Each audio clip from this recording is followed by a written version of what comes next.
It's your boy Now is a God, Kill Life Production, hiphopisreal.com. We're back here at Akabula Mind Studio with brother Herman Smalls. Today, man, I just want to talk about a couple things that are happening in entertainment and also international. First I want to start off by speaking on two entertainers. First, dealing with Monique and her situation with Netflix and her wanting us to boycott Netflix. I wanted to know your thoughts on that, and also I want to bring up a conversation that Jay-Z just had on CNN.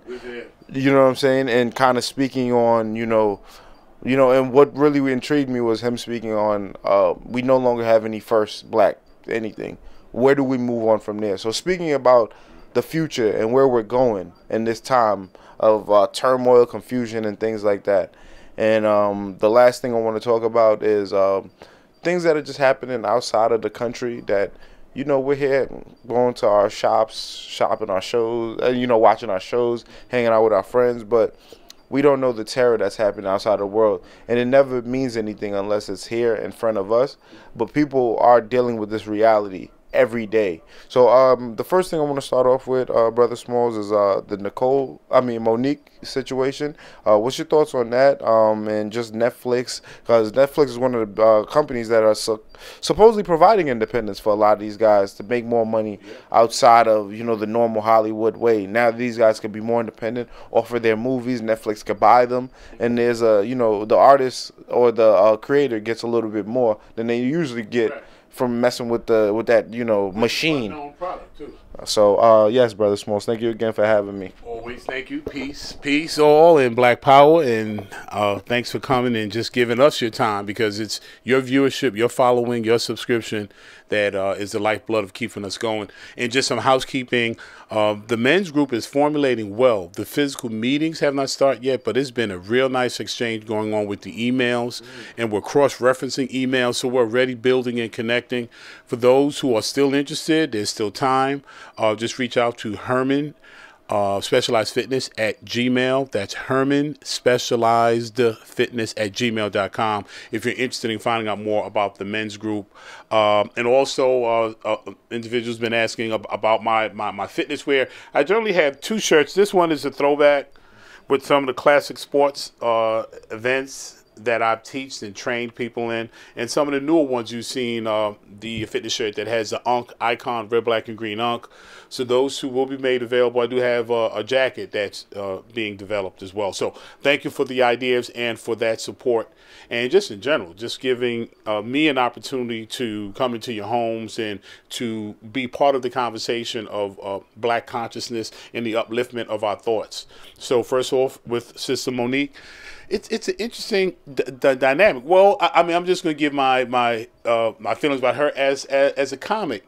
She has a grit that I admire, but it's just hers is so abrasive, and with the language and with the stuff. But comedy is what comedy is today. So she wasn't actually my style of stand-up comic, but I definitely admire her grit and how she's pursued her career.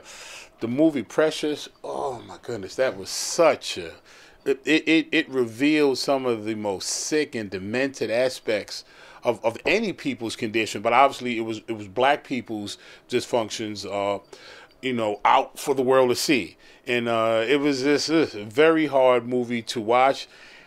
Was that the way for that subject matter to be dealt with? And so there was so many issues related to that. I don't know if I can hold that against her as the artist. Would I have expected her to deny a role like that, like a sister made like Angela Bassett? She's been very selective about roles she would even take, and I respect and love Angela Bassett so much for that. But Monique took it. If she didn't take it, I'm sure they would have found a black woman for it. So, but she did take it. So with that aside, now to the question of a boycott. So many questions. The concept of boycott in general. We have had success with it in the past. We can go right to the Montgomery bus boycott and various other levels of success with targeting different companies who did or was representing someone that was being in some way disrespectful or racist to black people. So we have had a monicum of success with those approaches. who launches it? What credibility does the individual or the organization have to have? Because the NAACP calls for boycotts at different times. Reverend Al Sharpton called. Jesse Jackson has called for boycotts. You know, I believe the Minister Farrakhan has called for.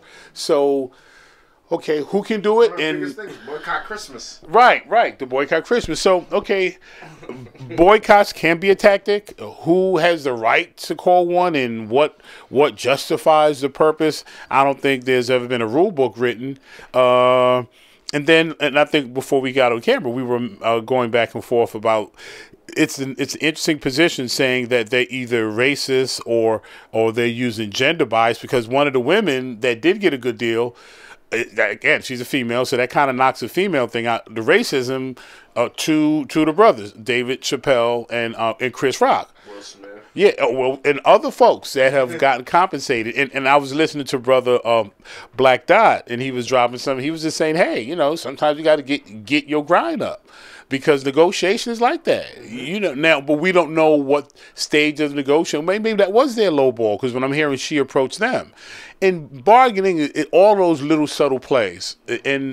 But now I believe you had mentioned that there was Netflix now saying they offered $3 million. Yeah, it wasn't $500,000. It was right. $3 million. So now who's telling the truth? Who's trying to save face? Are we using our blackness? Yeah. And our energy? You know, cashing in on, you know, the ancestors' blood, sweat, and tears. I mean, is that the way to do it? So that, and is that business?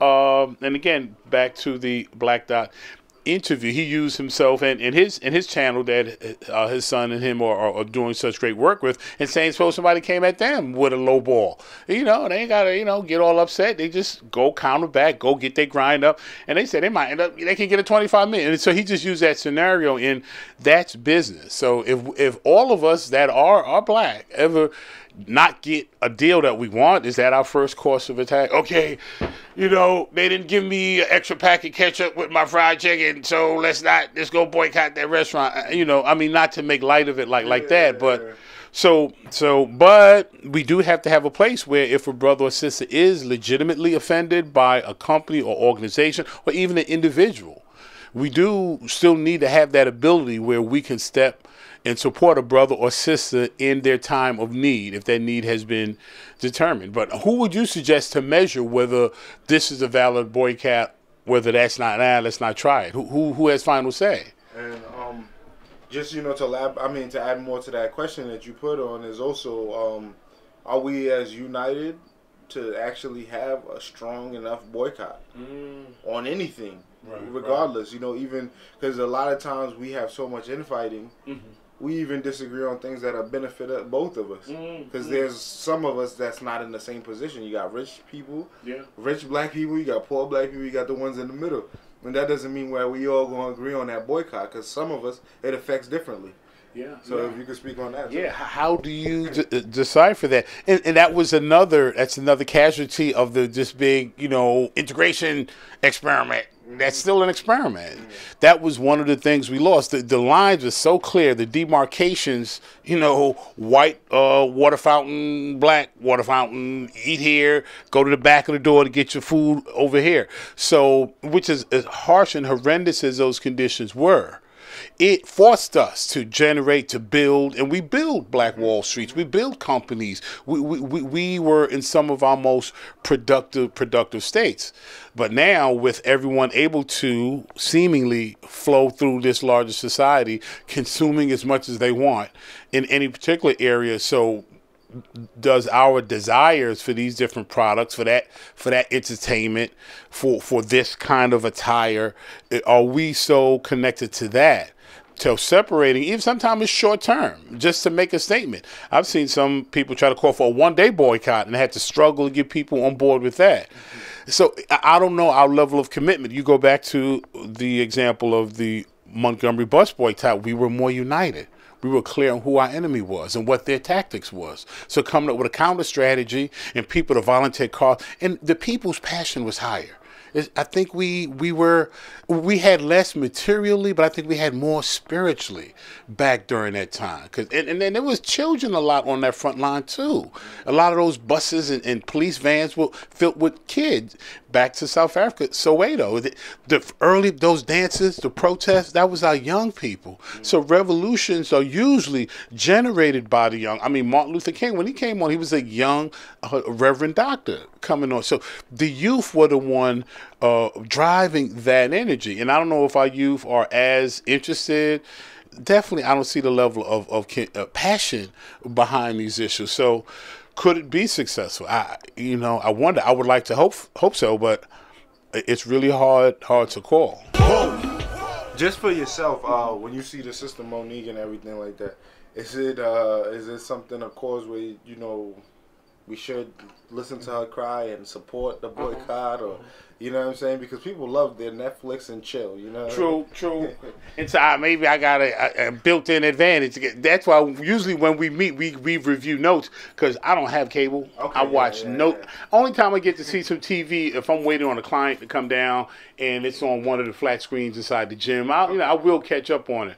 But in my home, I don't got cable. I don't got Netflix. I don't consume all these other. Netflix and chill. Yeah. So back when the NFL boycott was in, I watched the NFL. So I'm like, I'm ready. Whatever you're ready to cut off, I'm probably not doing it anyway. But for brothers and sisters who are kind of linked into that, and I tell you, entertainment is good for mental health with the kind of stress folks be on. So if that Netflix movie can help a brother wind down, but maybe we need to read more. All this stuff we plugged into. So yeah, why not support the sister at the same time? Like, you know what? Let's pick up a book this week or this month in honor of our sister Monique while we let Netflix go. It's an experiment that it couldn't hurt. And if it shows a little support for someone of our tribe, of our crew, whether you agree with everything she's doing or not, I think we just need to build that muscle. Build that, let me support brother or sister muscle. That muscle's gotten so atrophied. Let's get it strong. So you think even if sometimes we're not right, it's always still good to support each other, because now that's support. We got so much like years of fighting and things like that. It's like, sometimes even when they're not right, we gotta still hold each other down in a sense. Now that's an interesting statement. If they're not right, now, we gotta be careful with that. If that's not right, because then we foster wrong. Now, and my thing is like, you can have an opinion that's different from. So I would the right or wrong one. Okay. But if let's say like this in this case, Netflix. The sister didn't do, in my opinion, because I'm in business. I negotiate all the time, contracts, and sometimes I get them, sometimes I don't. So from a business perspective, I might not be happy with that. So I don't think she's wrong. She didn't do it the way I would. So under those conditions, now if she was like stealing somebody's money and caught embezzling, if there are facts about a brother or sister doing wrong, we will defend them from getting hurt. But part of my defense of them is going to have to be them owning. They would have to be coming from a place, yes, I did wrong. I'm seeking to make amends. And my brother or sister does that. I'm going to hold them down. Now, that's with the wrong. Okay. If they're right, I got the back, regardless. But even if they're wrong, you ain't going to send no lynch mob this way. Mm-hmm. How can we compensate you for the negatives that brother or sister did? So, I ain't going to let nobody hurt a brother or sister. But if they did wrong, there is a universal law and balance that is in place, and if you're working against it, it has to be tipped right. And I don't know if we got a chance to speak about the interview again with Van. Mm-hmm. That was, I don't know, he was dropping some stuff. Mm-hmm. For those of you, we haven't started with that. Okay, so guess I was going to segue into that. Okay, so again with basically moving forward, the next topic I kind of want to talk about is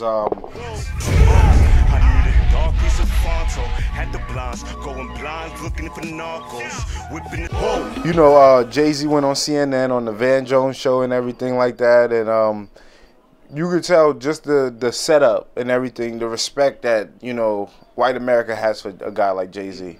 You know what I'm saying? And the way he represents himself now, coming from the streets, being a hustler, to now coming in with a suit, and just his mindset seems very different, having children and things like that. And then the conversation where I thought it was very interesting was when he started talking about he had a video showing his daughter under the table commanding, you know, like this is what we need to do moving forward and things like that, as growing up and things like that, taking command. So he's showing a future self, future his seeds and things like that, creating a new avenue for us where it's like no more first. We've passed all the first black people who done did things.